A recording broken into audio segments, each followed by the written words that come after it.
Bodyguard again? Dad, when will I be free from your bodyguards? I can defend myself, so please, don't give me a hard time in life. Giit at reklamo ni Veronica sa ama isang hapon matapos niyang marinig ang pakikipag-usap nito sa telepono at sinasabing magtungo na kaagad sa kanilang mansyon ang napiling magbabantay sa kanya. Buong akala niya ay hindi na ito mag-hire ng panibagong tauhan dahil iyon ang hiniling niya na tumuntong sa edad na 24. I'm not a child, Dad. I'm an adult who can defend herself. Giit niya pa ngunit umiling lamang sa kanyang ama. Kitang-kita niya sa mga mata nito na buo na ang desisyon nito kaya't hindi niya mapigilang hindi magtampo dito. I'm sorry, my princess, but your safety is more important to me. Bad people spread. We also become hot in the eyes of thieves and greed for power. Many people want to bring me down and they also know my weakness. That's you, my princess. I hope you understand why I'm doing this. Mahinahong paliwanag ng Ginoo. I'm sorry for breaking my promise. All I want for you is to be safe. Paliwanag pa ni Ginoong Teodoro Santillan sa pinakamamahal at kaisa-isang alaala ng pinakamamahal na asawang nawala matapos silang ma-ambush noong 2 taon pa lamang ang kanilang anak na si Veronica Eunice. As if I have a choice. Palagi naman kayong nasusunod. Minsan napapahiling na lang ako, Dad, na sana naging simpleng mamamaya na lang ako nang sa ganoon ay malaya akong makagagalaw sa labas. Malayang makipaghablubilo sa mga tao. Malungkot na turan niya sa ama tsaka ito iniwan sa living room ng kanilang mansyon.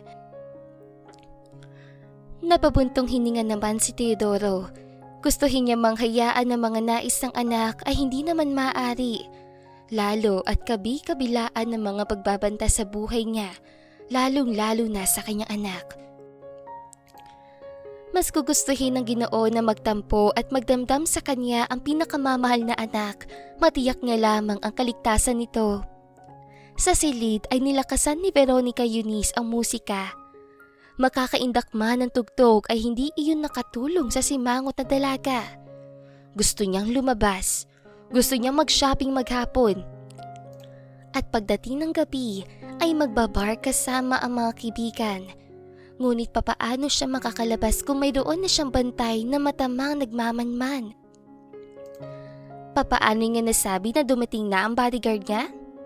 Iyon ay dahil napapalibutan ng CCTV ang buong bahay nila. Mapalapas man o loob. Lukot ang mukhang pinagmamasdan niya sa monitor ng kanyang computer, ang matikas at gwapong lalaki na nasa labas ng kanyang silid. Nang hindi na makatiis ay padarag niyang binuksan ang pinto. Inaasahan niyang magugulat ang bago niyang tagabantay, ngunit hindi man lang ito natinag sa kinatatayuan. Tumikwas ang isa niyang kilay nang wala itong ka-emosyon. Tumingin sa kanya. Seriously? Hindi siya apektado sa ganda ko? Sa isip-isip niya. May kailangan ba kayo, ma'am? Preskong tanong nito sa kanya.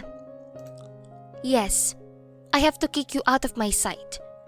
How much did Dad pay you? Is it 1 million? 2 or more? I can triple what my overprotective father paid you if you get out of my way. Mayabang niyang pakikipag-deal dito.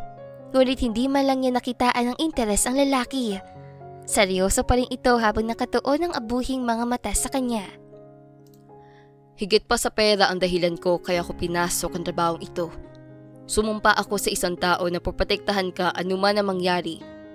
Kaya't kahit na umabot pa ng bilyon ng perang ilatag mo, ay hindi ako masisilaw dahil hindi ko kailangan ng salapi na hindi naman sa mismong bulsa mo nang galing. Marami rin naman ako niyang pinagmamayabang mo, kahit wag mo akong yabangan. Seryoso at malamig itong ani sa kanya na talaga namang nagpakulo sa kanyang dugo. Namewang siya at matalim na tinitigan ang lalaki. Ano bang ipinagmamayabang mo? Bodyguard ka lang naman.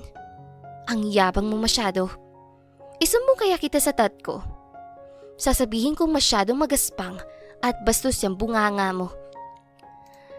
Pananalak at pananakot niya, ngunit wala. Seryoso lamang itong nakatuon ng atensyon sa kanya.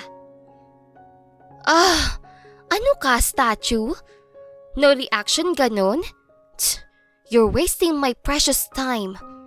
Pagtataray niya pa. She flipped her hair and rolled her eyes at the man in front of her bago isinarado ang pinto. Napailing-iling na lamang si Bruce Wheeler sa inasta ng dalaga. Matagalan mo sana ang anak ko, Bruce. Anang Ginoo na nasa likuran na ngayon ng binata. Nilingon niya ito tsaka dito yumuko. Tinapik siya nito sa braso bago inakay na magtungo sa pribado silid nang hindi sila marinig ng dalaga.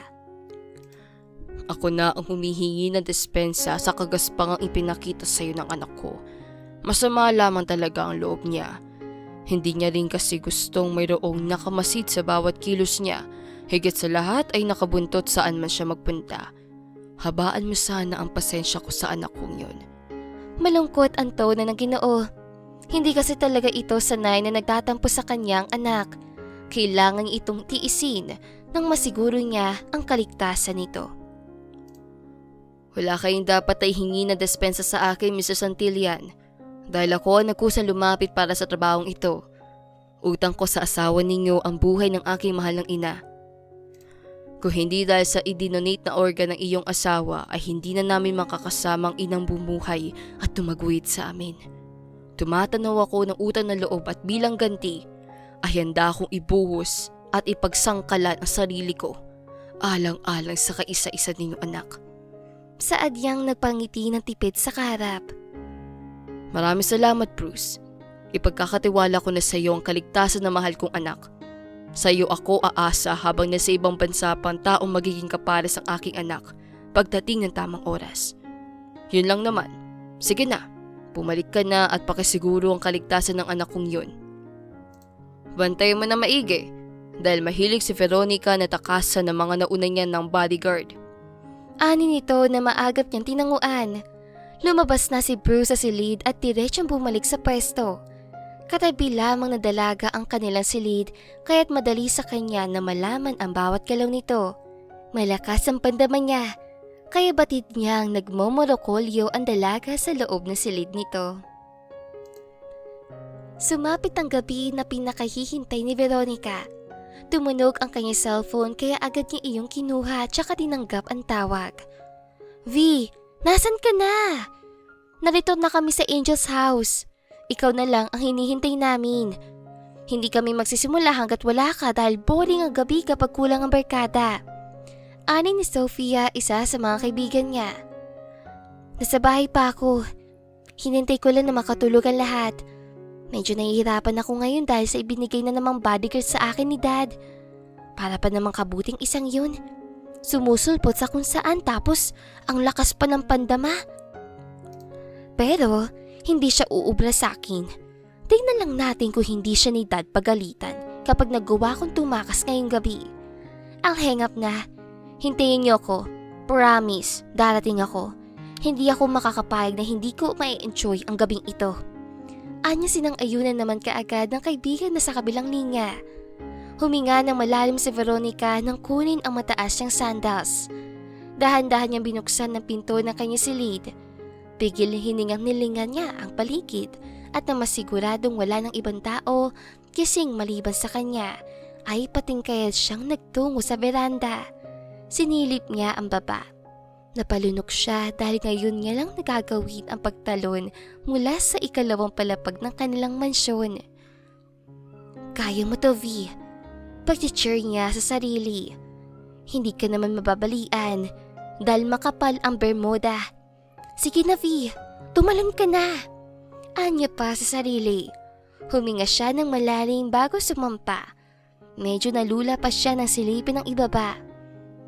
Don't look down, moron. Palatak niya sa sarili. In the count of 3, tumalon ka, V. 1, 2, 3! Tumalon siya at gumulong sa Bermuda. Tumayo siya at pinagpag ang nadumihang dress. Gumuhit ang ngiti sa kanyang labi nang tumingala sa itaas, particular sa silid ng kanyang bodyguard. Really? Magaling ka, pero bakit natakasan kita? Ngising saad niya bago isuot sa paa ang mataas na sandals. Hinawi niya ang mahabang buhok bago humakbang, ngunit nakakailang hakbang pa lamang siya ay napahinto din na makita ang figura ng isang matangkad na lalaking nakasandal sa pader ng gate. Saan ka pupunta at sino nagsabing pwede kang umalis sang ganyan na suot at dis oras ng gabi? Pruskong tanong ni Bruce habang seryoso nakatingin sa pasaway na dalaga. You're not my dad para sagutin ko ang mga tanong mong walang kwenta. Get out of my sight! Aalis ako at mag-e-enjoy ngayong gabi kaya umalis ka sa daraanan ko. Gigil niya Mando dito ngunit tila bingi ito dahil nanatili lamang ito sa kinasasandalan habang seryoso nakatingin sa kanya. Bawal kang umalis. Bumalik ka na sa kwarto mo at matulog ka. Nagkalat ang rapist at masasamang loob sa labas. Magaya mo pa naman ang karaniwang nabibiktima ng mga taong hayok sa sariwang laman. Ikaw din. Baka makita na lang namin yung katawan mo sa ilog Pasig o sa ilang ilog na nagpapalutang-lutang.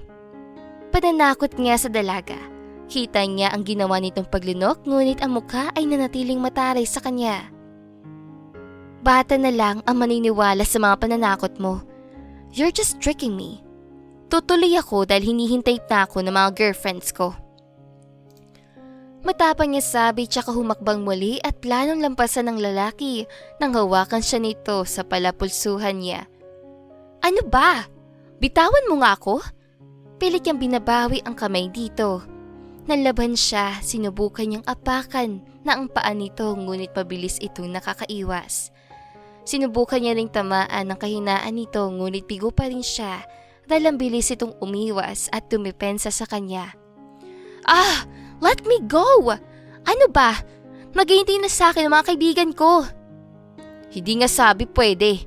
Bakit ba ang kulit mo? Akala ko ba matalino kang babae? Bakit hindi mo maintindihan na salitang hindi pwede? Dinaig mo pa yung nag-grade 2 dahil dyan sa katigasan ng ulo at kataklesan mo. Makinig ka na, kundi ako mismo ang magdadala sa'yo sa kwarto mo at kung kinakailangang itali kita, masiguro ko lang na hindi ka natatakas ay gagawin ko. Matigas yung ani sa dalaga. Ngunit nagmatigas pa rin ito kaya no choice siya kundi gawin ang sinasabi kanina. Yumuko siya at pinuhat ang dalaga. Ang klase ng pagbuhat niya ay parang naghahakot ng isang sako ng bigas. Ano ba? Ibaba mo ko! Leche ka! Put me down, asshole! Pinagpapalo-palo niya ang likod nito at pilit na kumakawala. Ngunit hindi talaga umuubra ang lakas niya dito. Ouch! Hey! Stop slapping my butt, you pervert! Asik niya dito. Hindi ako manyak. Nananakit ka at ang likot mo rin.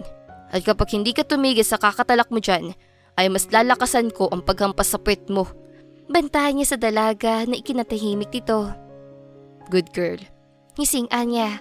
Nang marating nila ang silid ng dalaga ay ibinabana ni Bruce si Veronica. Masamang tingin ang ibinibigay ni V, ngunit baliwala iyon kay Bruce. Go to sleep, you stubborn brat. Don't try to run away again because you'll be tired.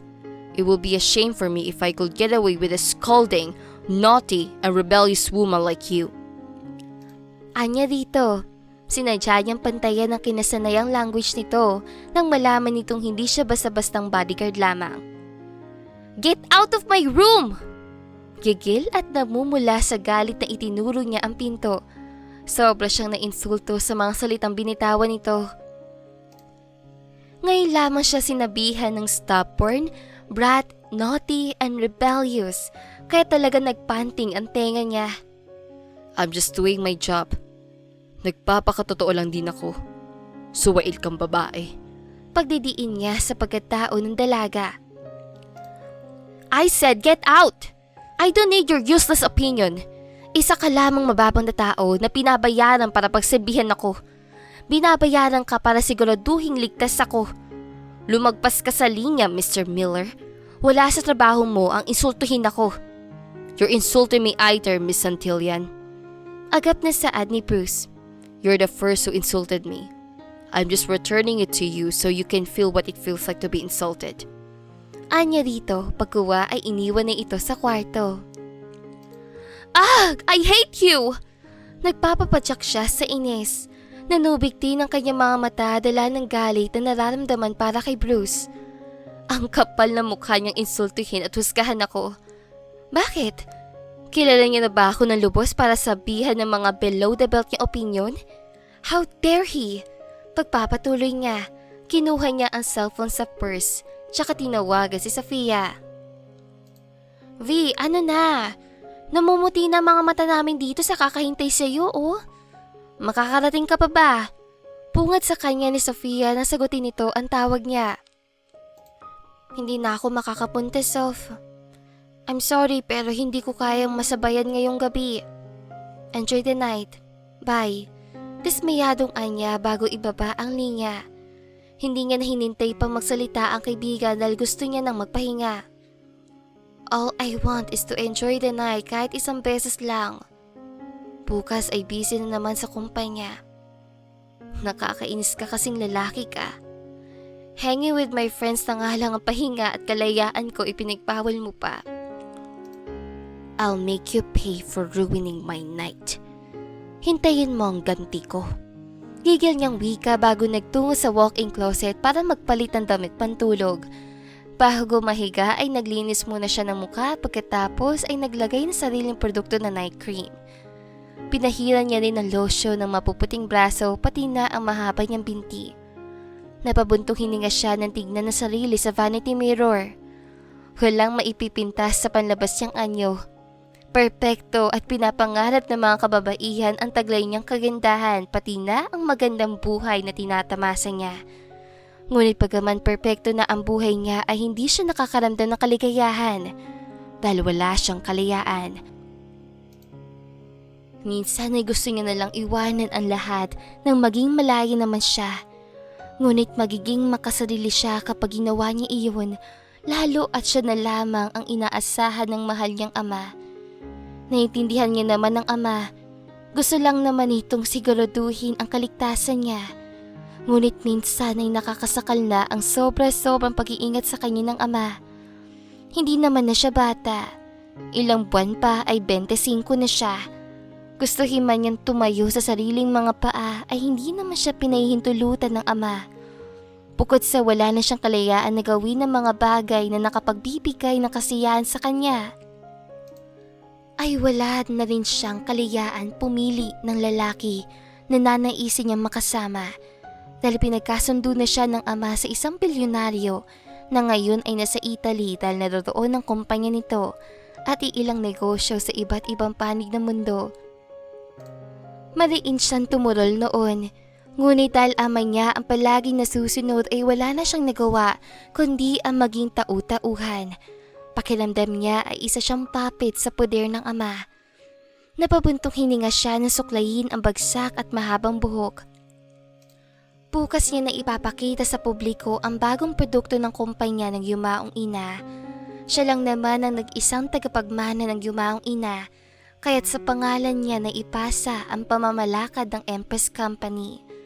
She is the chairman and also the CEO of Empress. At bilang siya rin ang ambassadress, ay siya ang nagmomodelo ng sariling produkto. Don't take it seriously, V. Pasasaan ba at makakalaya ka rin? Pasasaan ba at magagawa mo rin ang mga bagay na gusto mo? Just go with the flow for now. Anya sa sarili nang sumampas sa malambot niyang kama. Hindi naman naging maramot sa kanya ang antok dahil pagpikit niya ng mga mata, ay kaagad na siyang nakatulog. Kinabukasan ay nasa labas na ng mansyon si Bruce. Nakapag-agahan na siya at hinihintay na lamang ang binabantayan dalaga na lumabas sa malaking bahay. Nasabit na sa kanya ni Ginoong Teodoro ang mga dapat at kailangang gawin kapag nasa kumpanya na siya ng anak nito. Ibinilin din sa kanya ng ama ang dalaga na huwag papayag na mawala sa paningin niya ang anak nito. Ang tanging excuse lamang umanong tatanggapin niya ay ang pagpunta ng dalaga sa CR. Sa kabilang banda naman ay nagpapabuga na lamang ng hangin si V habang sinasabi sa kanya ng ama na ilang buwan na lamang raw ay uuwi na ng Pinas ang kanyang fiancé. Can we not talk about it, Dad? Nasa harapan tayo ng pagkain. Nakakawala ng gana na pati sa harapan ng pagkain, pinag-uusapan natin ang mga bagay-bagay na kayo lang naman ang may gusto. Prangkay niya saad sa ama. I'm sorry. Gusto ko lang naman anak na ipaalam sa'yo. Paliwanag ng Ginoo. Nawala na ako ng gana. Mauna na ako sa inyo, Dad. Tumayo na siya at tahimik na iniwan sa hapag ang lalaking magulang. Alam niyang kabastusan ng ginawa niya ngunit hindi niya kayang tagalan ang ganoong klase ng usapan. Ayaw na ayaw niyang napag-uusapan ang tungkol sa lalaki ipinagkasundo sa kanya. Hindi niya gusto ang lalaki at kailanman ay hindi niya magugustuhan dahil sa mayabang mapagmata at mapagmataas itong ugali. Kinuha niya ang purse sa ibabaw ng babasaging mesa tsaka dire-diretsyong lumabas. Otomatikong tumikwas ang kilay niya na batiin siya ng kanyang bodyguard na magandang umaga. Nakakaimbyer na yung pagmumukha mo. Sira na nga umaga ko, mas nasira pa na makita kita. Pagtataray niya sa lalaki. Thanks for your compliment, madam. Ngiting ani ni Bruce. Tss, it's insulting, not a compliment. Pagtatama niya ngunit ginitian lamang siya nito, bagay ni kinatigil saglit ang kanyang mundo. Bakit parang bigla siyang gumwapo sa paningin ko? Hindi makapaniwalang tanong niya sa sarili na mapagtantong natulala siya ng ilang segundo sa taglay na karisma at timas ng lalaking kaharap. Tumikhim siya bago inirapan ang lalaki. Yun nangyari kagabi. Gusto kong humingi ng sorry. Sumobra ako kaya ako nagbaba ng pride. Sanserong ani ni Bruce ang pagbuksan niya ng pintuan ng sasakyan ng dalaga. Papatawarin lang kita kung ahayaan mo kung gawin ang mga bagay na nagbibigay ng kaligayahan at kalayaan sa akin. Yes, I'm a heiress, pero hindi ako natutuwa sa titulong iyon. Kung pagpipilian nga lang ako, ay mas gugustuhin kong maging isang simpleng mamamayan. Gusto kong masubukan kung ano ba ang pakiramdam ng isang babae na malaya. Babaeng nagagawa ang lahat ng gusto at nagpapasaya sa kanya. Yun bang walang ibang nagdidikta ng mga dapat at kailangan niyong gawin bilang isang babae? I feel exhausted. I don't feel happy. Pagsasaad niya, all of a sudden ay nagawa niya maglabas ang saloobin sa taong hindi niya pa naman matagal na nakikilala. Hindi niya alam kung papaano niyang nagawa na maglabas ang saloobin sa lalaki. I'm mad at you. Aware ka ba doon? Pahabol niya pa. Alam ko. At handa akong bumawi. Malapit ang fiesta sa probinsya namin at on leave ako sa araw ni iyon. Kung gusto mo sumama, nang maramdaman mong malaya ka ay maaari naman. Lalo at nasabi sa akin ni Mr. Teodoro na once na umuwi ako ay sasama dapat kita dahil higit na ligtas ka sa probinsya. Iyon ay kung gusto mo. Ngunit kung ayaw mo naman ay maaari kang manatili dito sa mansyon at magmukmok hanggang sa makabalik ako. Anyang nagpatahimik sa dalaga. Napangiti siya na lihim na makita ang mga kinang sa mga mata nito.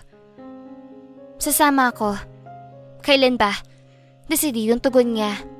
By the end of the month. Maluwag ba ang schedule mo sa araw na yon, Miss CEO? Genuine ang ngiting ibinibigay niya sa dalaga na mas lalong nagbigay gaan sa dibdib nito. I'll always find a way. Kompensang tugon niya. For the first time ay nagbigay siya ng isang purong ngiti sa lalaki. Inis pa rin ako sa'yo. Para lang klaro. Pahabol niyang maagap namang tinanguan ng binata. Ihatid mo na ako sa kampanya. Anya tsaka pumasok na sa loob ng sasakyan. Tumango naman si Bruce bago isara ang pinto ng sasakyan. Umikot na rin siya at naupo sa driver's seat. Tinignan niya sa unahang salamin ng sasakyan kung mayroon bang seatbelt ang dalaga at ang masigurong mayroon ay minaneho niya na ang kotse. Pagdating sa kumpanya ay kaagad na pinaghanda si V ng team para sa photoshoot. Ibinigay na sa kanya na sekretarya ang silk red dress na isusuot niya. Nang maisuot ang revealing dress ay sinipat niya ang sarili sa malaking salamin na kasing taas niya lamang. Sinuklay niya ang mahabang buhok ng sariling kamay tsaka siya ngumiti ng tipid. Sa dress na suot niya ay lantad na lantad ang mapuputi niyang likod at pinti. Nakakasilaw ang porselahan niyang kutis, bagay na nagpapalunok sa binatang hindi inaalis ang tingin sa kanya. Ma'am, lagyan ko pa po ba kayo ng kolorete sa mukha? Tanong ng makeup artist sa kanya. Hindi na. Mas nakakaengganyo sa mga tao ang pure and natural beauty. Tsaka hindi nila tayo paniniwalaan kung kakapit sa mukha ko ang makeup. Ngiting-an niya rito. Kahit naman po wala kayong makeup, ay napakaganda ninyo. At kaya rin nasa top ang lahat ng product ninyo, ma'am, ay dahil mga pawang effective. Higit sa lahat, ay totoo ang CEO. Thank you, Anne. Mahinhin niyang pasasalamat sa makeup artist. Tumango naman ito sa kanya nang may ngiti sa labi, tsaka umatres na dahil kailangan ng ayusin ng hairstylist ang kanyang buhok. Good day, Angelica. Bati niya sa binabaeng hairstylist. Likewise, madam. Simulan na natin pagpapaganda sa buhok niyo dahil nakaset na ang team. Ready na rin na photographer. Excited ang papitikin ng camera, lalo at nakaka-starstruck daw ang ganda niyo. Walang nasasayang nakuha. Saad nito nginingitian na lamang niya. Ilang sandali pa ay natapos na ang pag-aayos kay Veronica, kaya pumesisyon na siya sa pagkuha ng larawan sa kanya. Unang kuha ay nakaupo siya. Nasa ibaba ang kanyang muka ang isang kamay habang hawak naman ang isa niya pang kamay ang Empress Glutathione na ipinantay niya sa muka. Sumunod ay ipinatong sa dinisenyohang mesa ang product. Ipinatong niya rin ang kamay tsaka siyang umiti sa kamera. Sa isang gilid ay hindi ni Bruce magawang ilisin ang tingin sa nakapang-aakit na dalaga. Wala siyang ibang masasabi dito. Sobrang ganda ng dalaga. Animo ay anghel na bumaba sa lupa upang maghasik ng kagandahan. Tigilan mo ang ilusyon mo sa kanya, Bruce. Trabaho mo lamang ay tiyakin ang kaligtasan niya at hindi ang pagpantasyahan siya. Sita niya sa sarili. Bulag lang kasi ang hindi ma-mesmerize sa taglay niyang ganda. Kontra ng kanyang isip. Minabuti niya na lamang na yumuko kahit ilang segundo nang mawala ang paghangang nararamdaman niya para sa binabantayan dalaga. Isinuksok niya ang mga kamay sa bulsa tsaka pinagmasdan ang makintab na itim na sapatos. Tumikim pa siya nang muling ang ibalik ang tingin sa dalaga. Focus, Bruce. Anya pa sa sarili. Give me a fierce smile, Ma'am V. Anong photographer na kaagad namang sinundod ng dalaga. Okay, tapos na tayo. Napaka-professional niyo, ma'am. Hindi man lang tayo inabot ng isang oras. Bravo! Papuri nito habang iniisa-isa ang mga kuha. You're absolutely stunning and gorgeous. Tiyak na mabibisi na naman ang mga tauhan mo nito, ma'am. Oras na maisang publiko niyo na ang produkto. Dagdag puri pa nito. Thanks. Tipid niyang pasasalamat dito bago iwan ng studio. Pumasok na siya sa dressing room at doon ay hinubad ang dress. Tsaka isinuot ang hinubad na formal dress na pinatungan niya ng suit kanina. Matapos maisuot ang damit ay lumabas na siya at kaagad nang nagtungo sa opisina dahil marami pa siyang kailangang pirmahan. May nakaline na pa ako meeting ngayon siya? Tanong niya sa kanyang sekretarya habang busy sa pagpipirma ng ilang mga papeles. Yes, ma'am. You're having a meeting with our biggest client at Alfresco Dining mamayang 3 a.m. Sagot nito, tahimik niyang tinanguan. Wala nang iba? Tanong niya pa. Wala na po, ma'am. Tugon nito. Okay, pasuyo na lang ako ng kape. Tanungin mo yung bodyguard ko kung gusto niya rin. Utos niya dito na agad naman sinunod ng kanyang sekretarya. Lumabas ng opisina si Cha. Napalunok ito at pinamumulahan tumikim. Pinapatanong ni Ma'am V kung gusto niya din daw ba ng kape? Tanong nito. Hindi ako nagkakape sa umaga. Tipid at seryosong sagot niya. Copy, sir. Hiting-ani nito bago tumalikod at nagtungo sa pantry ng kumpanya. Napailing-iling naman si Bruce sa naging kilos ng babae. Madali sa kanya ang bumasa at kumilatis ang tao kaya't alam niyang interesado sa sekretarya siya sa kanya. Ngunit pasensya na lamang ito dahil sa boss niya siya interesado. Nang matapos ni sekretarya siya magtimpla ng kape, ay nagpapakyut itong ngumisi kay Bruce. Ngunit hindi malang ito pinansin ng binata. Tuloy ay napahiya ito. Hinig pa ng dalaga ang pagbubungis-ngis ng ilang employee na dumaan, kaya't minadili na lamang nito ang pagpasok sa opisina ng CEO nang makatakas sa kahiya-hiya para sa kanya na senaryo. Ano mo kayan? Bakit namumula ka? Usisan ni V sa sekretarya nang ipatong nito ang kape sa gilid ng kanya mesa. Inignora ang beauty ko ng pogi niyang bodyguard. Nagbungis-ngisan pa yung ilang employee.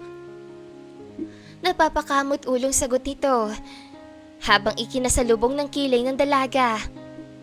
You know the rules, Miss Cha. Bawal ang ganyang kilos dito sa kumpanya ko. Kung gusto mong magpapansin sa kanya ay dapat sa labas mo gagawin. Be professional. We're here para magtrabaho at hindi para makipagmabutihan. Seryosang paalala niya. Sorry po, Ma'am V. Hindi na po mauulit. Hingin pa umanhin ito na tinanguan niya na lamang. Ilang oras pa ang lumipas. Sinipit ni Bruce ang relos sa kamay. 11:30 na. Hindi pa ba siya nagugutom? Sa isip-isip niya, plano niya na sanang katukin ang pintuan ng opisina ng dalaga nang bumukas iyon. Let's have our lunch. Ani ni V nang lampasan niya ang binata. Tumango si Bruce at alis ng pinangungunahan sa paglalakad ang dalaga. Diyan lang tayo sa malapit na resto kakain. Turo ni V sa kainan. Ako na ang sasagot sa pananghalian natin. Pero ako ang pipili kung saan tayo kakain. Ikaw ang bahala. Pagsang-ayon na lamang ni V. Sumakay sila sa kotse at nilagpasan ng resto kung saan palagi kumakain ng dalaga. Diyan tayo kakain? Safe pong kumain dyan? At malinis ba ang mga isiniserve nila? Kunot noong tanong ni V na huminto sila sa tapat ng isang karinderya. Nagiging madumi lang naman na pagkain kapag nahulog na sa lupa. 100% malinis ang pagkain nila dyan. Dahil palagi akong kumakain dyan noong mga panahong palihim kitang binabantayan. Paniniguro niya bago bumaba at umikot para pagbuksan ng dalaga. Sumunod na lamang si V at hindi na nagreklamo pa. Matagal niya na rin namang gustong mag-try kumain sa tabi-tabi. Ngunit pinangungunahan siya ng takot na baka sumakit ang tiyan niya. Pwede ko bang malaman kung bakit mo ako palihim na binabantayan noon? Bukas ang kuryosidad sa tanong ni V nang tanungin niya ang binata. Hindi pa ngayon ang tamang oras para sagutin ko ang tanong mong yan. Sige na, maghanap ka na ng maupuan natin dahil mag-o-order na ako at pagkain natin. Anya rito pagkaway ay tinalikuran na ito. Nakibit-palikat na lamang si V. Inirerespeto niya ang desisyon ng kanyang bodyguard. Hihintayin niya na lamang na ito ang kusang magsasabi sa kanya ng rason nito kung bakit pumasok sa delikadong trabaho. Wow! Hindi ko alam na mas masarap pala ang mga pagkain dito compare sa resto na madalas kong kinakainan. Mangha niyang komento na matikman ang kaldereta at ang adobong in-order ni Bruce para sa kanya. Bukod doon ay mayroon pang libreng sabaw na hindi tinipid sa sangkap kaya malasang malasa. Akala ko hindi mo magugustuhan kasi mayaman ka. May nakapagsabi kasi sa akin na iba raw ang panlasa ng mga mayayaman. Ani ni Bruce bago sumubo ng pagkain. Really? Hindi ko alam ang bagay na yan. May ganoon pala. Kibit-palikat niya sabi. By the way, thanks. Salamat saan? Takang tanong niya sa dalaga dahil hindi niya alam kung para saan ang pasasalamat ito sa kanya. For being genuine kahit na brat at stubborn ako. Nahihiyang paliwanag niyang napasamit sa kumakain si Bruce. Oh, sorry. Heto, uminom ka. Tumayo siya at iniabot dito ang baso ng tubig na agad naman itong tinanggap at ininom pagkaway hinahagod niya ito sa likod. Okay na?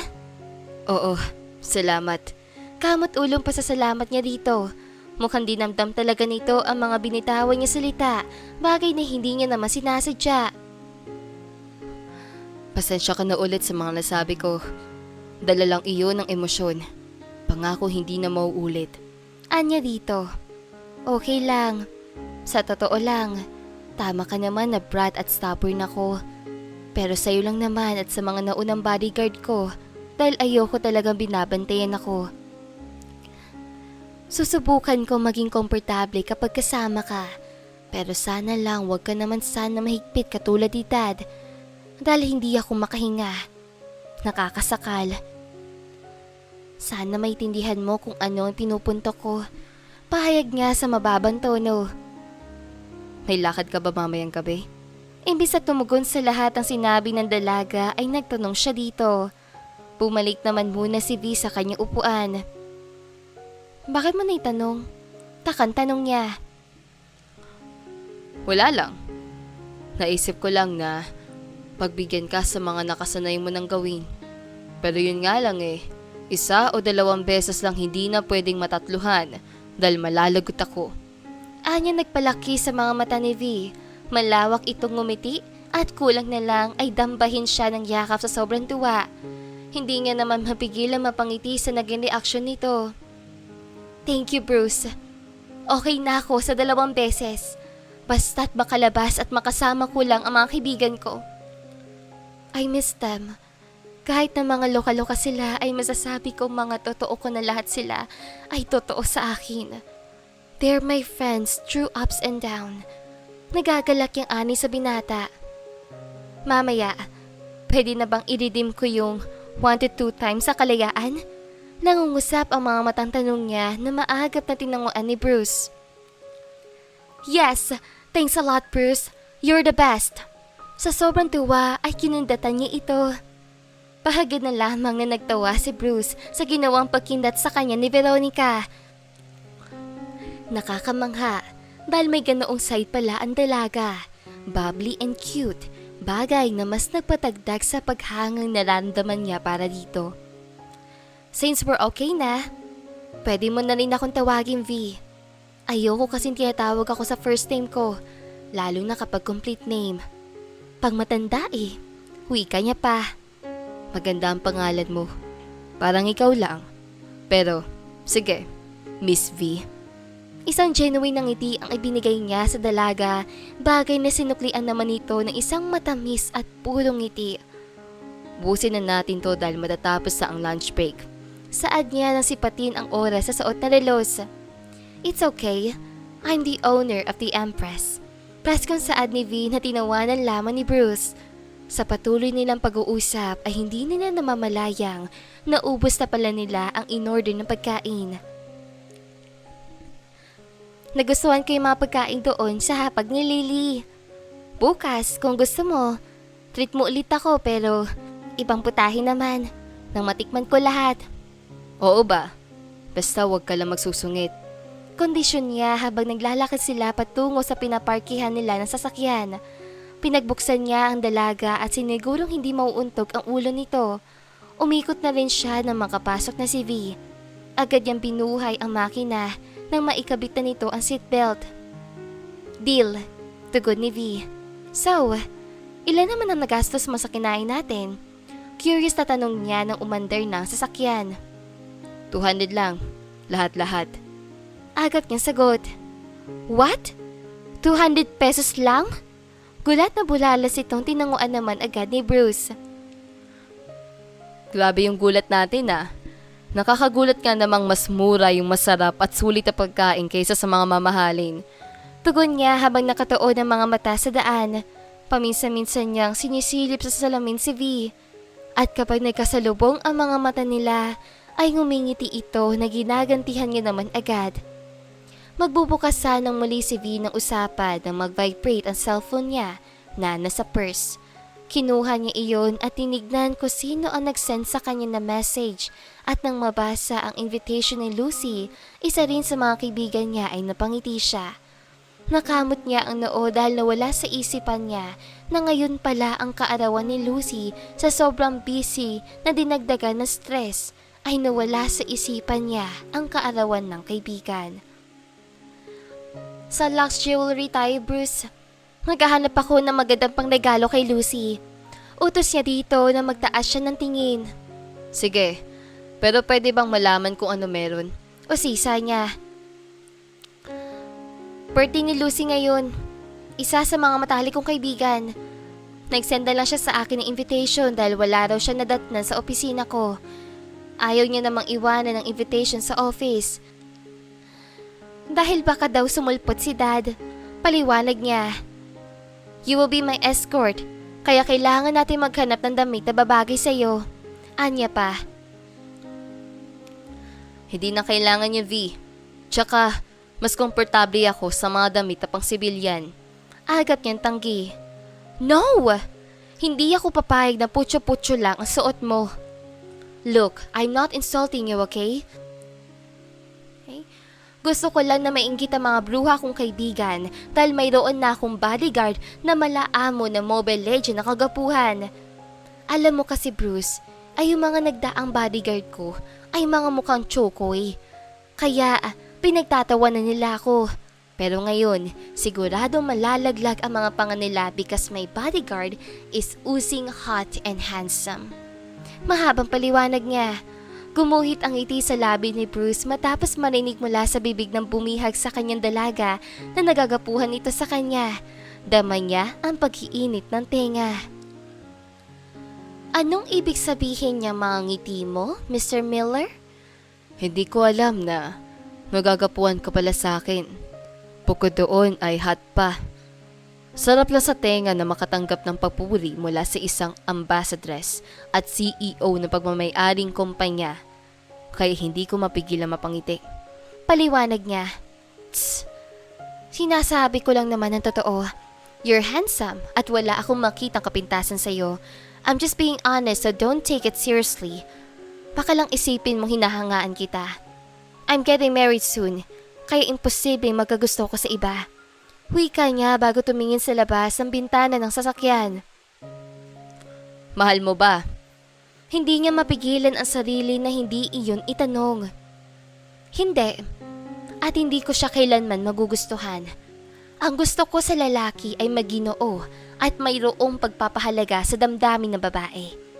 Bigla ay nawala ang sigla sa boses niya.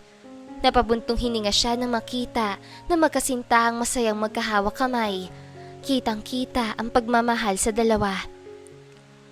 Hindi mo kailangang ikulong at itali ang sarili mo sa lalaki hindi mo naman mahal. Mayroon tayong karapatang piliin ang taong gusto nating makasama hanggang sa tayo ay tumanda, Veronica Eunice. Kailangan mo lang naman manindigan. Matapang kang babae, matalino at palaban. Kaya hindi mo kailangan dumepende sa lalaking gusto ng ama mo para sa'yo. Payo niya sa dalaga na ikinatahimik nito. Hanggang sa makarating sila sa Lux Jewelry at nanatiling tahimik si V dahil naglalaro sa isipan niya ang lahat ng sinabi ni Bruce. Here, try this one. Inabot ni V ang suit black pants at necktie na napili.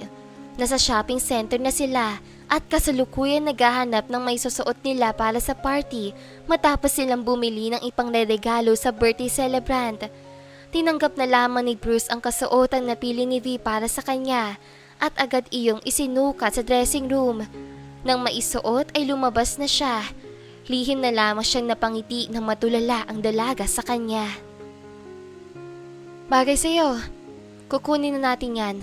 Halika, samahan mo rin ako mamili ng dress. Gusto ko rin makuha ang opinyon mo. Tumalikod na kaagad siya at dali-daling naglakad patungo sa mga nakihilirang eleganteng bestida. Huli na mapagtanto niyang umabot ng ilang segundo yung ginawa niyang pagtitig kay Bruce habang suot nito yung napili niya suit para dito. Ang gwapo ng lalaki sa paningin niya, bagay na hindi niya magawang itanggi. Nakakahiya yun, V. Baka isipin ng kulokoy na yun, pinagpapantasyan ko na siya. Bakit ba kasi kailangan pang matulala ako sa kanya? Marami rin naman akong nakakasalamuhang mga gwapo. Ngunit bakit sa kanya lang nagmagnet ang mga mata ko? Mga katanungang hindi niya malaman-laman ang sagot. Inalog niya na lamang ang ulo at iwinaksi sa isipan ang nangyari kanina. Sinimulan niya na maghanap ng may susuot. Isang cactus split maxi dress ang kanyang napili. Nilingon niya si Bruce na ngayon ay nasa kanya ng likuran. Bagay ba to sa akin? Tanong niya dito. Lantad masyado. Tss, ang sagot ay oo at hindi lang. pagtataray niya. Bagay naman sa'yo. Kaya lang, baka pagpiestahan ka ng mga lalaki sa party na dadaluhan mo. Concern lang ako, V. I have you. Kaya kumpiyansa akong wala sino man ang makakalapit sa akin. So ano, bagay ba itong dress sa akin? Ulit niya pang tanong dahil gusto niyang maninig mula sa bibig nito na bagay ang sexy dress sa kanya. Matapat na tugon ni Bruce na nagpapula sa pisngi ng dalaga. Okay. Ito nang kukunin ko. Sandali, itatry ko lang. Hindi niya mawari kung bakit bigla ay naging abnormal ang pintig ng puso niya. Nautal din siya bagay na hindi naman sa kanya nangyayari kahit ng mga bigating tao pa ang kaharap niya. Tumango naman agad si Bruce kaya't nagtungo na siya sa fitting room. Nasapo niya bigla ang dibdib na makapasok sa fitting room ng mall. Ano bang nangyayari? Bakit ba ako naapektuhan ng sobra sa mga genuine gestures niya? Naguguluhan tanong niya. Pagod ka lang siguro, V. Kaya ka nagkakaganyan. Pangungumbisi niya sa sarili bago subukang isukat ang napiling dress. Tss, hindi ko maabot ang zipper. Hirap niyang reklamo habang pinipilit isara ang zipper sa likod ng isusuot na dress. Bruce, pwede bang patulong ako maisara itong zipper ng dress? Hindi ko kasi maabot. Hingian niya sa binata nang bahagyang buksan ng pinto ng fitting room. Tahimik namang tumayo si Bruce. Lumapit siya sa dalaga at iwas ang mga matang hinila pataas ang zipper ng dress. Okay na. Paos ang boses niyang ani dito. Salamat. Dahan-dahan siyang humarap tsaka niluwagan ang pagkakabukas ng pinto. Humakbang siya palabas. Bagay ba sa'kin? Napakaganda mo, Veronica Eunice Santillan. Ngiting tugon ni Bruce na nagpainit sa magkabila ang pisngi ng dalaga. Nainitan ka ba? Tanong niya dito na mapansing pinamumulaan ito. Plano niya na sanang damhin ang temperatura nito nang umatras ito at iniwas ang tingin sa kanya. Medyo nainitan nga ako. Tinipid kasi nilang aircon dito. Nagkandautan niya pang sabi bago tumalikod at agad na pumasok sa fitting room upang doon ay hubarin ang isinukat na dress. Nakakainis na! Bakit ba ako nagkakaganito? Hindi lang naman siya ang pumupulis sa akin, pero bakit grabe yung epekto? Mukhang kailangan ko na magpa-check up. Tatanungin ko si Lucy ng tungkol sa mga nararamdaman kong ito. Tama. Kukonsulta ako sa kanya mamaya pagdating namin sa party. Anya sa sarili bago isinuot ang hinubad na damit. Huminga-hinga pa siya upang mapakalma ang nagwawala niyang puso. Gumuhit naman ang ngiti sa labi ni Bruce dahil batid niyang hindi naman mainit. Malamig ang buong paligid dahil sa malalaking aircon. Otomatikong pinamumulahan ng dalaga nang sabihin niya dito kung gaano ito kaganda sa mga mata niya. Cute rin pala siya kapag pinamumulahan. Naisatinig niya na saktong narinig ni V sapagkat kalalabas lamang nito ngunit imbis na mag-react ay nagpatay mali siya na lamang ang dalaga. Ikaw na lang ang magbayad dito sa counter. Taray-taray ang ibinigay niya sa binata ang dress na napili. Kinuha niya rin ang black card at planong ilagay iyon sa palad nito nang agad itong tumalikod. Uy, sandali. Kunin mo tong card. Patakbo siyang sumunod dito dahil ilang hakbang pa lang naman ang magagawa nito. Ngunit nakalayo na kaagad sa kanya. Masyado kasing mahaba ang bias ng binata. Ako na magbabayad ng mga ito. Ha? Pero saan ka naman kukuha ng pera? Tsaka di ba bodyguard ka lang naman? Kaya paano mong mababayaran yung mga yan? Baka nga mas mahal pa ang mga yan kesa sa natatanggap mong sahod. Anya, huli na magpagtantong sumobra na naman siya. Nasapo niya na lamang ang noong mukhang sumubsob sa mukha ni Bruce nang bigla itong huminto. I'm sorry Bruce. Hindi ko intensyong maliitin ka. Nagtataka lang naman ako. Gusto niyang sabunutan ang sarili. Hindi niya pinag-iisipan ang mga salitang lumalabas sa bibig niya. Kaya ngayon ay na-offend niya na naman ang binata. Ako na ang magbabayad ng mga ito. Seryosong sambit ni Bruce bago nagpatuloy sa paglalakad patungo sa counter. Nakagat naman ni V ang ibabang labi. Nakonsensya siya. Wala talagang peno yung bibig mong babaita ka. Paninisi niya sa sarili habang nakatingin kay Bruce na ngayon ay nagbabayad na ng kanilang napiling damit. Nangunot bigla ang mga mata niya nang dukutin nito ang card sa wallet. Hindi basta-bastang credit card ang ibinigay nito sa cashier dahil katulad ng card niya ang card nito. Bigla ay nagkaroon siya ng interes na alamin kung ano at sino nga ba talaga si Bruce Miller. Sino ka ba talaga?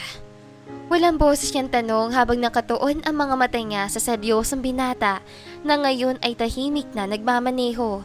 Kasalukuyan na sila ngayong papunta sa resto kung saan makikipag-meeting siya sa isang bigating kliyente.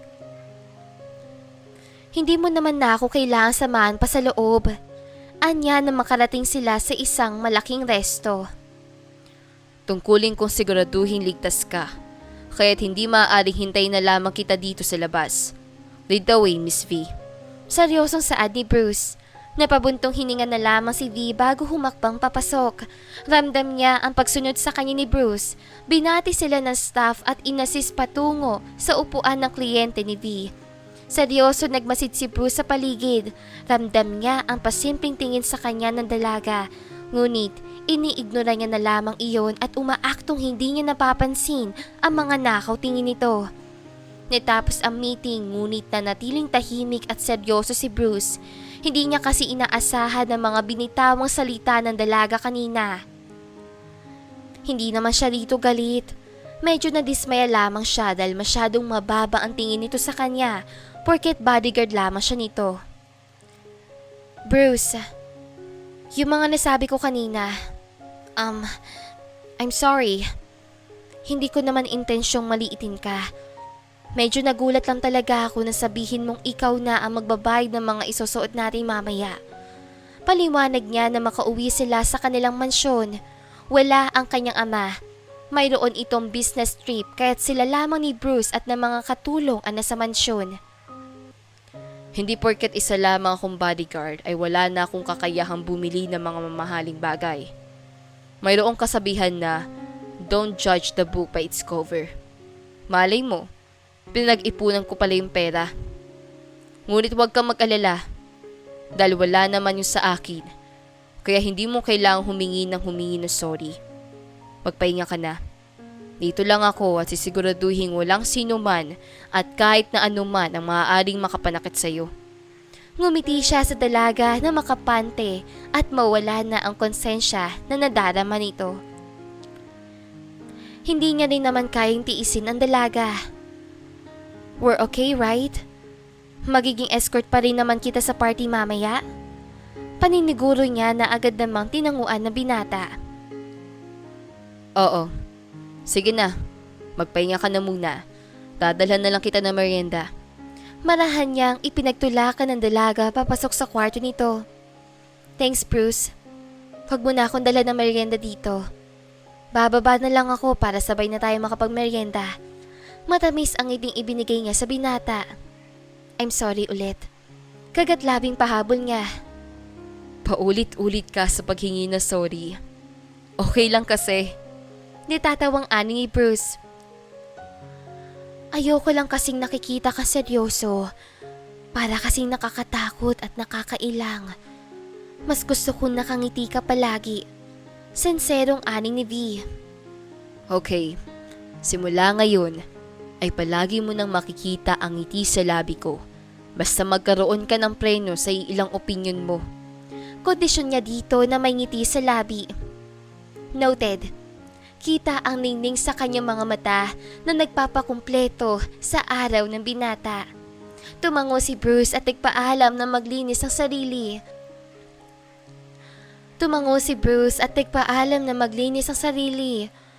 Tumango rin naman si V pagkuha ay naghiwalay na sila. Pagpasok ni Bruce sa kanya silid ay tinawagan niya ang ina. Nakailang ring bago sinagot ng nanay niya ang kanyang tawag. Kumusta kayo dyan, ma? Yung vitamins niyo po ba, nainom niyo na? Bungad yung tanong. Rinig niya ang pinuntawan ng kanyang ina sa kabilang linya. Ganyan na lang palagi ang pambungad mo sa maganda mong nanay.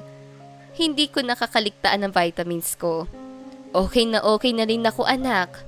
Ikaw, Chan, kumusta? Naikamusta mo na ba ako sa anak ng donor ko? Tsaka anak, kailan mo siya maaaring dalhin dito sa atin ng personal ko siyang makita at makausap? Nasasabik na kasi ako, anak, na makita ang nag-iisang anak na mag-asawang Santillan.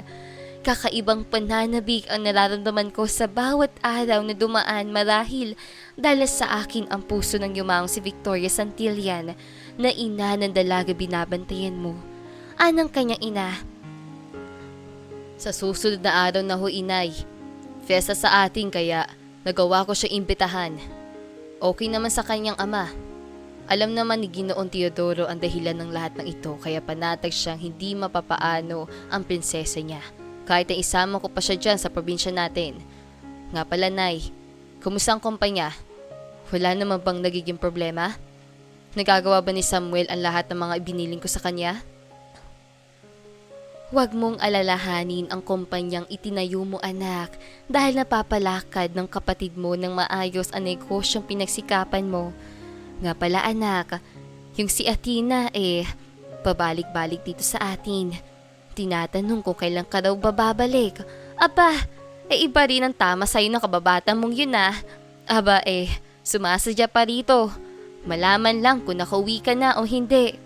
Napakamot naman si Bruce sa makapal na kilay dahil hindi pa rin pala tumitigil ang hibang sa kanyang dalaga kahit na kinausap niya na ito ng masinsinan.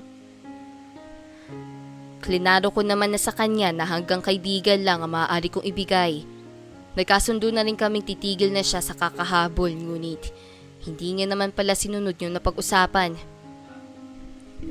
Huwag niyo na lamang pong i-entertain, inay. Kapag pumunta ulit riyan, ay sabihin niyo na pinapasabi kong tumigil na siya dahil aasa lamang siya sa wala.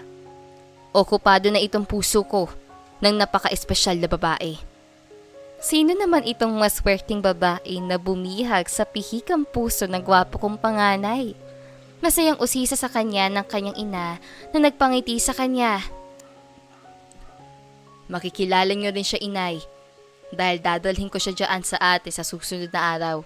Saan nga? Mukhang mayroon na akong ideya sa kung sino man ang maswerteng babae na tinutukoy mo, anak. Ani ng ginang. Halata sa boses ito ang tuwa dahil masaya ito para sa anak. Natawa na lamang siya. Magpapaalam na ako, inay. Mag-ingat kayo palagi. Bye na po. I love you. Malambing ang paalam sa ina. Ipinatong niya na sa mesa ang cellphone nang maibaba ang linya. Minabuti niya ng maligo dahil ilang oras na lamang ay pupunta na sila sa party ng kaibigan ni V. Matapos silang maglinis ng katawan ay bumaba na sila upang kainin ang hinandang merienda ni Nana Pasita, ang mayodorma ng mansyon.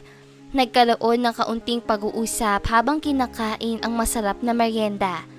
Matapos kanilang kainin ang hinandang merienda, nang matanda ay naghanda naman sila para sa pagpunta nila sa party. Bandang 6:00 ang matapos si V sa pag-aayos. Manipis na makeup lamang ang inilagay niya sa mukha habang ang mahabang buhok naman ay kinulot niya gamit ang curler. Matapos makontento ay kinuha niya ang purse at ang regalo na ibibigay niya sa kaibigan. Sa pagbukas niya ng pinto ay tumambad sa kanya ang simpatikong si Bruce. Nakangiti itong nakatayo sa harapan niya. Mayroong hawak na isang piraso ng rosas. Rosas, para sa napakagandang binibini. Iniabot niya sa maladyosang dalaga ang pinitas na rosas sa hardin na agad naman itong tinanggap. Salamat. Dinala niya sa ilong ang bulaklak tsaka iyon sinamyo. Tara na. Inilahad niya ang kamay sa dalaga. Napangiti si V bago ipatong ang palad sa palad ni Bruce. Rinig niya ang malakas sa pintig ng kanyang puso. Hindi man sigurado ngunit mukhang unti-unti na siyang mahuhulog sa kanyang bodyguard. Ayaw pa niyang aminin sa ngayon, ngunit patid niyang mayroon ng puwang si Bruce sa kanyang puso. Narating nila ang venue ng party. Kaagad silang sinalubong ng mga kaibigan ng dalaga at panay ang panunodyo ng mga ito sa kanila na kesyo bagay raw sila at sila na lamang dalawa ang magsama, bagay na nagpapula ng gusto sa mukha ni V, habang si Bruce naman ay panay lamang ang ngiti sapagkat nagugustuhan nito ang ginagawa sa kanilang panunodyo. Gusto mo? Oh, mali yung turn ng pagkakatanong ko sa'yo. Mahal mo ang hot at super gwapo mo na bodyguard. Tama ba kami, Veronica Eunice Santillan? Magkapanabay na tanong ni Lucy at Sofia. Pinagigitnaan si V ngayon ng 4 niyang kaibigan na sina Lucy, Sofia, Mia at Nina. Pakiramdam ni V ay nasukol siya ng mga useselang kaibigan. Pati niyang hindi uubra sa mga ito kapag nagsabi siya ng hindi totoo. Isa pa, wala siyang rason para maglihim sa mga matatalik niyang kaibigan. Mayroon silang sumpaan na hindi sila kailanman maglilihim sa isa't isa. Napayuko siya nang dahan-dahang tumango. Napatili na lamang ang 4 na dalaga sa nakuhang sagot mula sa kanya. Pinag-aalog pa siya ng mga ito at may kasama pang bahagyang paghampas sa braso niya. Uy, ang brutal ha? Reklamo niya sa mga ito na tinawanan na lamang ng 4. Sorry girl, masaya lang talaga kami para sa'yo dahil finally, na-inlove din ang kaibigan namin. We are so proud of you, V. Tumibok na rin ang kalawangin mong puso.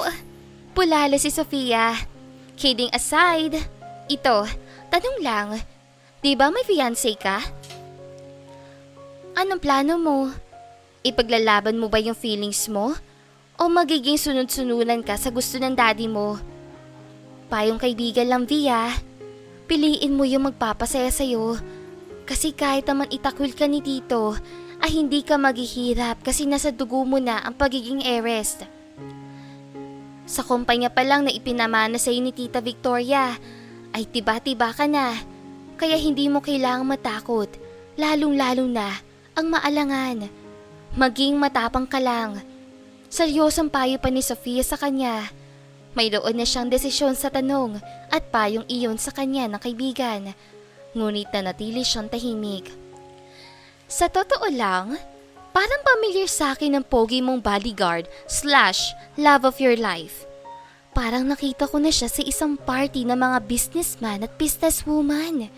Singit naman ni Nina na tila binabalikan sa memorya ang araw na nakita niya ang binata sa isang pagtitipon ng mga negosyanteng tao. Pero girl, imposible yan. Paano ang isang businessman ay magpapakaalalay sa kaibigan natin? Common sense girl, saad ni Mia.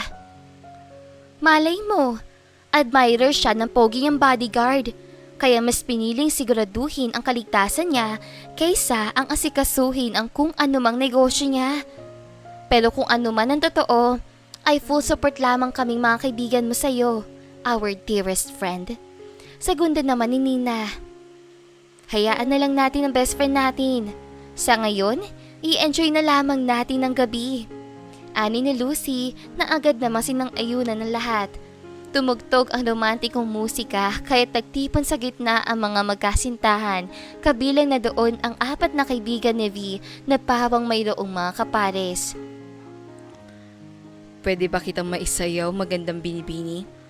Pag-aaya ni Bruce sa nakangiting dalaga na kanina ay nakatingin sa mga kaibigan nito, ngunit ngayon ay sa kanya na.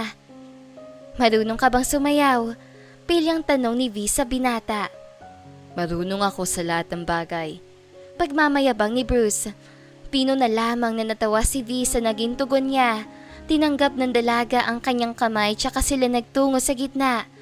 Dinala ni Bruce ang isang kamay ng dalaga sa kanyang balikat, habang ang isa niyang kamay ay nakapulupot sa bewang nito.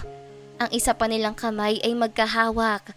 Sinabayan nila ang romantikong musika. Parang nararamdaman nila ang malakas na pintig ng kanilang mga puso. Isinandal ni V ang mukha sa matigas sa dibdib ni Bruce habang isinasayaw siya nito. Ipinikit niya ang mga mata at di naman ng husto ang oras habang magkayakap silang sumasayaw. Natapos ang musika na parehong mayroong matamis na ngiti sa kanilang labi. Bandang 11:00 na ng gabi na magpasya na silang umuwi. Lumipas pa ang mga araw hanggang sa dumating na ang araw na uuwi sila sa probinsya ni Bruce. Ikamusta mo na lamang ako sa iyong ina. Iparating mo na rin ang paghingi ko ng dispensa na hindi ako makakadalo dahil marami ang trabahong kailangan tapusin. Ingatan mo ang anak ko, Bruce. Buo ang tiwala ko na maibabalik mo siya dito ng buo. Maging panyo at sandalan kanya kapag nalaman niya ang tungkol sa inyong ina. Wala siyang alam. Anang Ginoo na masinsina nitong binilinan ng binata bago umalis upang pumasok sa pinamamahalaang kumpanya. Makakaasa kayo sa akin, Mr. Santillan. Hindi ko hahayaang mayroong masamang mangyari sa prinsesa niyo. Matapang niya saad na nagpangiti sa Ginoo. Marahan siya nitong tinapik sa balikat. Nagpaalam na rin siya dahil malayo-layo pa ang biyahe. Kinuha na ni Bruce ang maliit na maleta ni V, tsaka iyon ipinasok sa compartment ng sasakyan. Inaya niya na rin ang dalaga. Inabot rin ng halos 7 oras ang biyahe mula Maynila hanggang Bicol. Bahay niyo to? Hindi makapaniwalang tanong ni V nang huminto ang sasakyan nila sa isang bahay na mas malaki pa sa kanilang mansyon. Oo. Tara na, dahil naghihintay na sa atin si inay. Ngiting-ani ni Bruce. Pumukas ang gate matapos siyang bumisina na 3 beses. Minaneho niya na ang kotse papasok. Alam ko nagtataka ka. Sasagutin ko ang lahat ng katanungang gumugulo sa isipan mo. Ngunit, mamaya na. Anya pa na mapansing kanina pang nakatingin sa kanya ang dalaga. Hindi na lamang nagsalita si V. Hinintay niya na lamang na huminto ang sasakyan. Sa labas ay natanaw niya ang isang ginang na bagaman may edad na, napakaganda pa rin. Lumapit ito sa kanila. Naunang bumaba si Bruce. Pinagbuksan siya nito. Sa wakas, nakita rin kita, iha. Isang mahigpit na yakap ang iginawad ng ginang sa dalagang kalalabas lamang ng sasakyan. Hindi ni V mawari kung bakit kakaibang pananabik ang ngayon ay niraramdaman niya. Tila nakikilala ng puso niya ang ginang, pagaman ngayon niya lamang ito nakita. Napakaganda mong dalaga, iha. Kumusta ang biyahe? Hindi ka naman ba nahihilo? Nagugutom ka na ba? Halika sa loob, ipinaghanda kita ng masasarap na pagkain. Anang ginang tsaka ina kay si V papasok sa kanilang malaking bahay. Napapangiti na lamang si Bruce ang sumunod sa 2 babae. Naguguluhan po ako, ma'am. Hindi ko po alam kung bakit ganito. Ano po bang connection natin? Kasi para pong kilala kayo ng puso ko. Hindi niya na mapigilang hindi iyon itanong. Napangiti naman ang ginang. Inaya muna nito ang dalaga na maupo sa L-shaped sofa. Hinaplos nito ang mahabang buhok ni V at matamis na ginawaran ng ngiti. 5 taon na ang nakakaraan na mangyari ang hindi inaasahang insidente sa pamilya ninyo at maging sa akin. Sa parehong ospital kami dinala ng iyong ina. Isang mabigat na desisyon ang ginawa ng iyong ama ng mga oras na iyon. Wala ng pag-asa kaya't napunta sa akin ang puso ng pinakamamahal mong nanay. Nasa akin ang puso niya dahil ang sabi ng iyong ama, oras na mawala sa mundo ang pinakamamahal nitong babae ay ipamahagi sa mga nangangailangan ng ilang organs nito. Isa ako sa mga natulungan ni Victoria, kaya't utang ko sa kanya ang buhay ko. Iyon ang dahilan kaya nakikilala ako ng puso mo. Sobra rin ang pananabik ng nararamdaman ko sa iyo, iha. Kaya paulit-ulit kong kinulit ang anak ko na pumasok sa pamilya ninyo upang tiyakin ang kaligtasan mo. Mahabang salaysay ni Loisa na nagpatuloy sa mga luha ng dalaga. Tuluyang nasagot ang mga katanungang noon pa gumugulo sa isipan niya. Mahigpit siyang yumakap sa ina ni Bruce. Nang makahuma ay nag-aya na ang ginang na kumain na sila, bagay na agad namang sinang-ayunan ni V at Bruce dahil talagang gutom na sila. Nang matapos kumain ay inaya ni Bruce ang dalaga na maglakad-lakad sa malawak nilang lupain na punong-puno ng mangga. Nagmistulang bakod ang mga puno ng mangga na hitik sa bunga. Kumuha si Bruce ng ilang piraso tsaka iyon binalatan ng pocket knife na hindi nawawala sa kanya kahit na saan pa man siya pumunta. Nang mabalatan ang mangga ay ibinigay niya iyon kay V. Ang tamis! Walang kaasim-asim kahit na hindi pa naman gaanong hinog. Manghanyang komento. Ibinebenta niyo ba ang mga bunga? O sisa niya habang kinakain ang mangga? Ang mga trabahante ang nagbebenta. Sila ang nagbebenta at kanila na rin ang nagiging benta. Halika, doon tayo sa ilalim ng mayabog na puno. Kinuha niya ang kamay ni V tsaka sila patakbong nagtungo sa ilalim ng malaki, ngunit mababang puno ng mangga. Sumandal si Bruce sa ugat ng puno tsaka binalata ng isa pang mangga na para naman sa kanya. Bruce, marami pa rin ang gumugulo sa isipan ko. Ilang araw na lang ay darating na si Mateo. Hindi ko gustong maitali sa taong hindi ko mahal. Ayaw kong ikasal. Pwede mo ba akong tulungang makalayo sa kanya? Pwede mo ba akong itakas at wag nang ibalik dahil ayaw ko sa lalaking yun? Nasa malayo ang tingin niya na sabihin iyon sa binata. Ibinaba ni Bruce ang hawak. Kalat na ang dilim.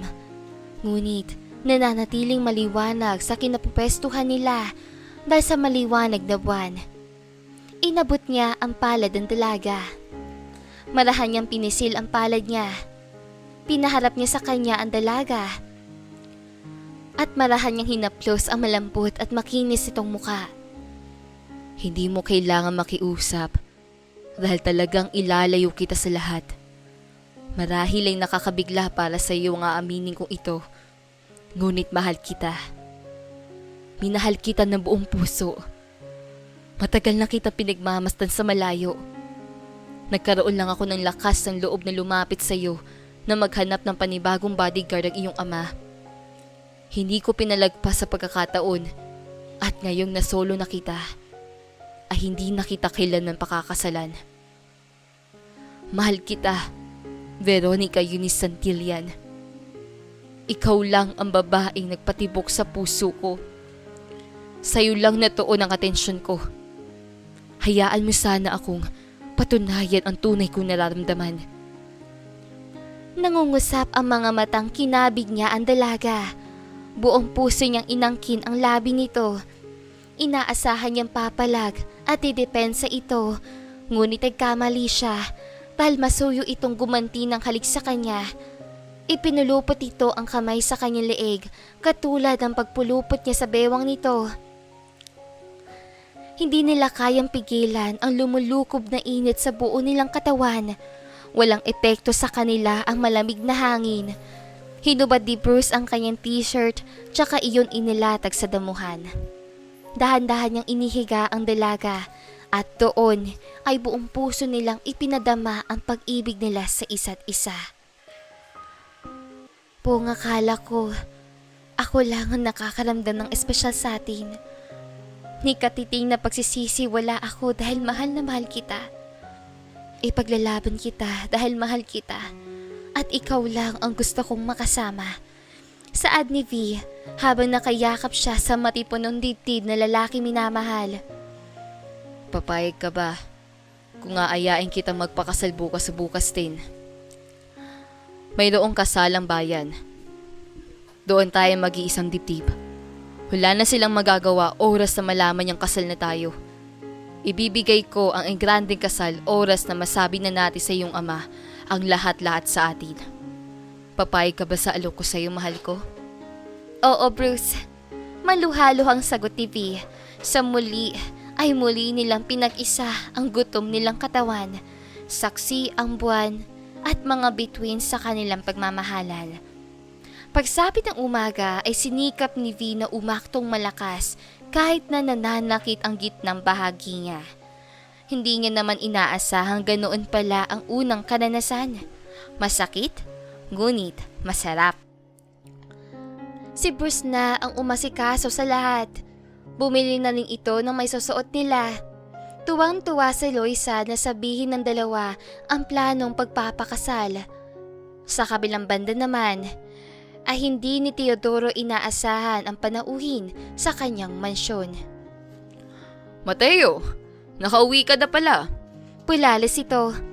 Kadarating ko lang, tito. Dito na ako dumiretso dahil gusto ko makita fiancé ko. Where's V? Inilibot nito ang tingin sa paligid ng mansyon ngunit hindi nito makita ang hinahanap. Wala siya rito. Nasa probinsya ng Bicol kasama ang bodyguard niyang si Bruce. Sa sinabi ng Ginoo ay nagsalubong ang kilay ng lalaki. Hinayaan niyo siya sa isang bodyguard lamang? Papaano kung mayroong gawin na hindi maganda ang hampaslupang lalaki na yun sa mapapangasawa ko? I'll kill that bastard once na pinakialaman niya ang pagmamay-ari ko. Maliing wika nito, hindi nagustuhan ng Ginoo. Pagkadismaya ang naramdaman ni Teodoro sa lalaking nais para sa anak. Mukhang nagkamali siya sa pagkilatis dito dati. Mukhang hindi ito mabuting lalaki. Tumikim si Teodoro at seryosong sinalubong ang mga mata ng binata. Wala nang magaganap na kasalan sa pagitan ninyo ng anak ko. Mukhang ibang Mateo ang nakilala at nakaharap ko noon, kaysa sa Mateo na nakaharap ko ngayon. Umuwi ka na sa inyo dahil pinuputol ko na ang napagkasunduan namin ng iyong ama. Matigas at pinal nitong Saad, tsaka tinalikuran ang hindi makapaniwalang binata.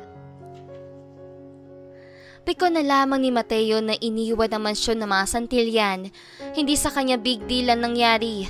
Mayroon na siyang nobya at mayroon siyang anak dito. Kaya't pabor sa kanya ang ginawang pagbakot ng matandang Santillan. Sinadya talaga na binata na maging pangahas sa harapan ni Teodoro nang madismaya ito sa kanya. Ang kanilang mga amalang naman na mayroong kagustuhan sa kasal. Napalitan lamang sila ni V. Kinuha niya ang cellphone sa bulsa at pinadalhan ng mensahe ang dalagang dapat ay mapapangasawa. Nakangiti ito nang maipadala na ang mensahe.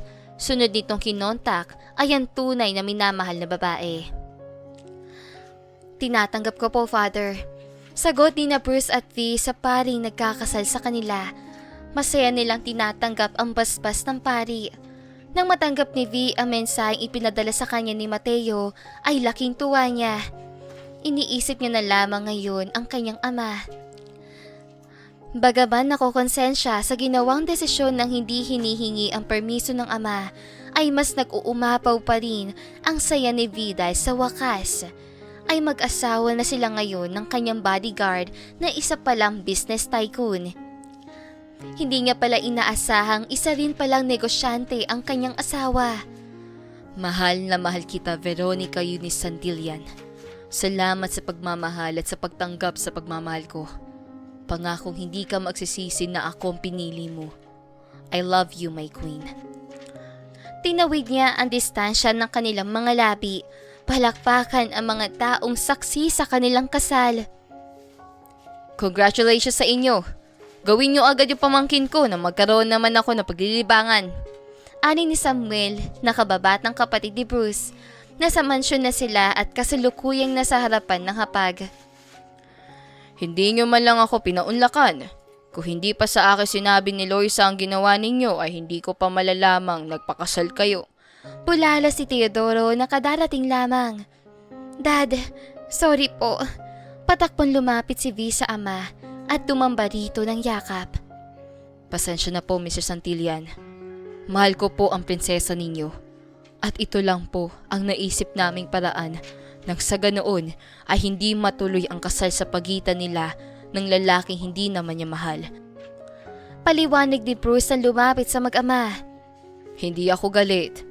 Nagtatampo lamang. Ngunit, kung mabibigyan niyo ako kaagad ng apo, ay mawawala ang tampo ko sa inyo. Ngiting-ani nito na napapangiti sa kanilang lahat. Sabay-sabay silang kumain. Nagmando si Teodoro ng engrandeng kasal na kaagad namang sinang-ayunan ni Bruce dahil iyon naman talaga ang kanyang plano. Pagbalik nila ng Maynila ay ginanap ang engrandeng kasalan. Hindi nawala sa kasal ang mga kaibigan ni V. Ilang buwan pa ay tuluyan na rin silang biniyayaan ng supling. Naging mabuting ama at asawa si Bruce sa kanyang mag-iina. Bagaman maraming negosyo ang ngayon ay pinamamahalaan ni Bruce ay hindi siya nawalan ng oras sa pamilya. 3 anghel ang naging bunga. 1 babae at 2 lalaki na magbibigay saya sa mag-asawang hindi nawala ang ningning sa pagsasama kahit na lumipas na ang maraming taon.